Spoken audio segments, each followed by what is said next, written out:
June 5 ലോക പരിസ്ഥിതി ദിനം. പരിസ്ഥിതി സംരക്ഷണത്തിനായി കർമ്മ പരിപാടികൾ ആസൂത്രണം ചെയ്യുന്നതിനാണ് ഈ ദിനം. പരിസ്ഥിതി സംരക്ഷണത്തിന്റെ പ്രാധാന്യം വിളിച്ചോതി 1974 ജൂൺ 5 മുതൽ ഐക്യരാഷ്ട്രസഭ പരിസ്ഥിതി ദിനം ആചരിച്ചു വരുന്നു. ശുദ്ധവായുവിന്റെയും ജലത്തിന്റെയും ഉറവിടമാണ് മരങ്ങളും. വനങ്ങൾ മിക്കതും ഇന്ന് ജനവാസ കേന്ദ്രങ്ങളായി മാറി. മരങ്ങൾ വെട്ടി നശിപ്പിച്ചു അരുവികൾ, കുളങ്ങൾ, നദികൾ തുടങ്ങിയവ നികത്തി മാലിന്യം തള്ളാനുള്ള ഇടങ്ങളായി മാറി. കുന്നുകളും മലകളും ഇടിച്ചു നിരത്തി കോൺക്രീറ്റ് കെട്ടിടങ്ങൾ പണിതു. പക്ഷികളുടെയും മൃഗങ്ങളുടെയും എല്ലാം ആവാസ വ്യവസ്ഥ നശിച്ചു. സമുദ്രം മാലിന്യം തള്ളാനുള്ള ഇടമായി.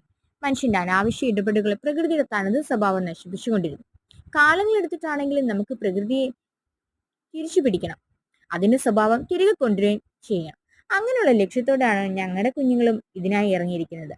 പൂന്തോട്ട നിർമ്മാണം, വൃക്ഷത്തെ നടിയില്ല, അങ്ങനെ അങ്ങനെ നീളുന്നു ഞങ്ങളുടെ പരിപാടികൾ. ഞങ്ങളുടെ വിദ്യാലയം ഒരു പൂങ്കാവനമാക്കാൻ തയ്യാറായി കഴിഞ്ഞു.